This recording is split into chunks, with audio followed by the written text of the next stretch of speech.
ನಮಸ್ತೆ ಎಲ್ಲರಿಗೂ. ನಾನು ದಿನ ಬಿಡು ದಿನ ವಿಡಿಯೋ ಯಾಕೆ ಹಾಕ್ತಿದ್ದೀನಿ ಅಂದರೆ, ನಾನು ಗಾರ್ಡನ್ಗೆ ಸರಿಗೆ ಹೋಗ್ತಾ ಇಲ್ಲ, ಅದರಿಂದ ವಿಡಿಯೋ ಆಗ್ತಾಯಿದ್ದೀನಿ. ಇವತ್ತು ಸ್ವಲ್ಪ ಹಾರ್ವೆಸ್ಟ್ ಇತ್ತು, ಅದಕ್ಕೆ ಒಂದು ಚಿಕ್ಕ ವಿಡಿಯೋ ಮಾಡ್ಕೊಂಬಂದಿದ್ದೀನಿ, ಅದನ್ನು ಹಾಕ್ತಾಯಿದ್ದೀನಿ. ಗಾರ್ಡನ್ ಕೆಲಸನೂ ಮಾಡೋಕ್ಕೆ ಹೋಗ್ತಾಯಿಲ್ಲ, ಬಿಸಿಲು ಜಾಸ್ತಿ ಇರೋದ್ರಿಂದ.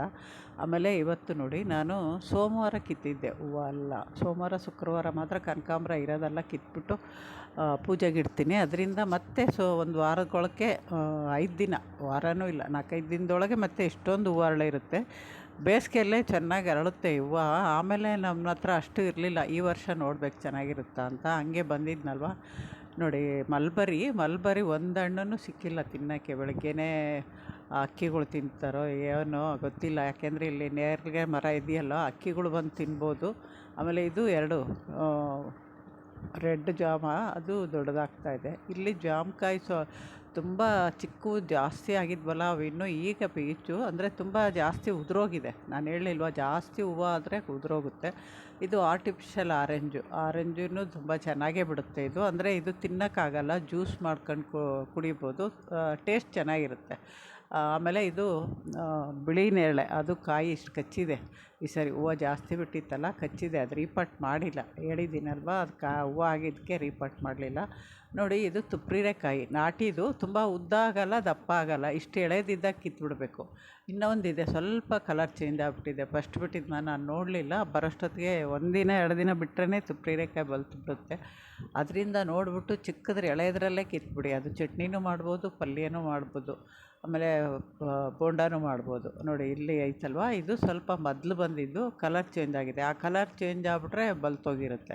ಇಷ್ಟರಲ್ಲೇ ತುಂಬ ಚಿಕ್ಕದಾಗೇ ಇರುತ್ತೆ ಇದು. ಎಳೆಯದಾಗಿದ್ದಾಗ ಟೇಸ್ಟ್ ಜಾಸ್ತಿ ಇರುತ್ತೆ. ಇನ್ನೊಂದಿದೆ, ಇದ್ರ ಬೀಜ ಕಪ್ಪಿರುತ್ತೆ. ಇನ್ನೊಂದು ವೈಟ್ ಬೀಜ ಬರುತ್ತೆ, ಅದು ಸ್ವಲ್ಪ ಉದ್ದ ದಪ್ಪ ಇರುತ್ತೆ. ಆಮೇಲೆ ಸೀತಾಫಲನೂ 1-2-3 ಕಾಯಿ ಕಚ್ಚಿದೆ.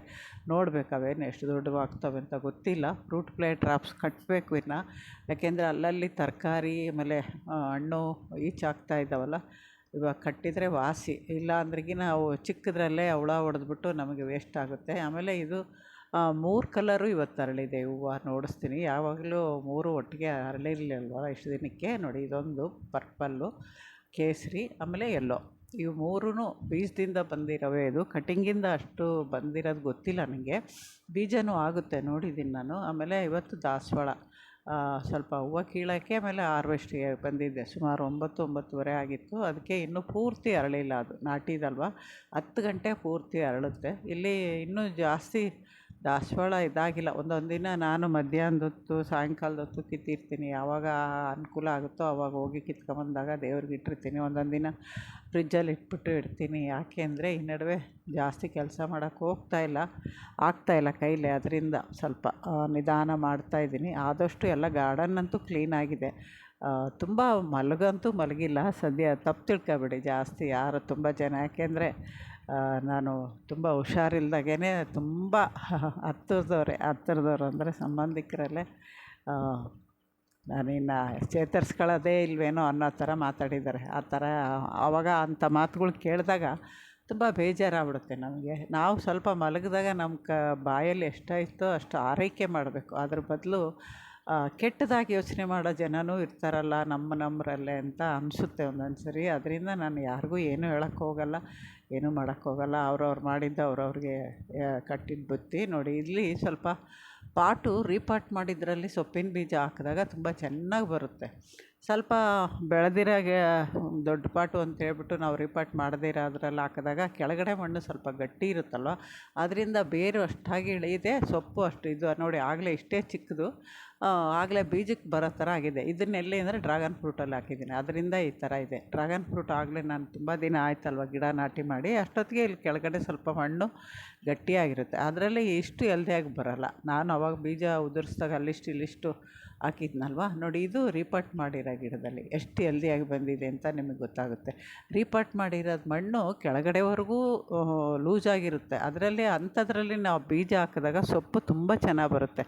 ಇನ್ನೊಂದು ಟಬ್ಬಲ್ಲಿದೆ, ತೋರಿಸ್ತೀನಿ ನೋಡಿ. ಇದು ಅಷ್ಟೇ, ನಾನು ತುಂಬ ರೀಪಾಟ್ ಮಾಡಿ ಇಟ್ಟಿದ್ನಲ್ವ ಟಬ್ಬು, ಎಷ್ಟು ಚೆನ್ನಾಗಿ ಬಂದಿದೆ ಸೊಪ್ಪು, ನೀವೇ ನೋಡಿ ಎಷ್ಟು. ಆಮೇಲೆ ಬೀಜನೂ ಇಲ್ಲ ಇದರಲ್ಲಿ, ಅಷ್ಟು ಹೈಟು, ಆಮೇಲೆ ದೊಡ್ಡದಾಗಿ ಎಲೆ ಎಲ್ಲ ಬಂದಿದ್ರೂ ಒಂದು ಬೀಜ ಇಲ್ಲ. ಅದಕ್ಕೆ ನೀವು ಯಾವಾಗಲೂ ಸೊಪ್ಪಿನ ಗಿಡಗಳು ಹಾಕ್ಬೇಕಾದ್ರೆ ಸಪ್ರೇಟು ಪಾಟ್ಗಳಿದ್ರೆ ಸೊಪ್ಪಾದ್ಮೇಲೆ ಮತ್ತೆ ತಿರುವಾಕಿ ಹಾಕಿ. ಇಲ್ಲ ಅಂದ್ರೆಗಿನ ರಿಪಟ್ ಮಾಡಿರಲ್ಲಿ ಸೈಡ್ ಉದುರಿಸಿ ಸಪ್ರೇಟೇ ಸೊಪ್ಪು ಬಳಸ್ತೀವಿ ಅಂದರೆ ಅದೂ ಒಳ್ಳೆಯದೇ, ಇನ್ನೂ ಚೆನ್ನಾಗಿ ಬರುತ್ತೆ. ನಾನು ಇವಾಗ ಸಪ್ರೇಟಕ್ಕೆ ಇನ್ನೂ ಪಾಟ್ ರೆಡಿ ಮಾಡಿಲ್ಲ, ಯಾಕೆಂದರೆ ಗ್ರೋ ಬ್ಯಾಗ್ಗಳಿಗೆ ಹಾಕೋಣ ಅಂತ ಅಂದ್ಕೊಂಡಿದ್ದೀನಿ. ಸರಿ ನೋಡ್ತೀನಿ. ನೋಡಿ ಎಷ್ಟೊಂದು ಸೊಪ್ಪು ಸಿಕ್ಕಿದೆ ಬರೀ 2 ಕಡೆ. ಆಮೇಲೆ ಇಷ್ಟು ಒಂದು 5 ತುಪ್ರಿ ಇದು ಬಲ್ತಿದೆ.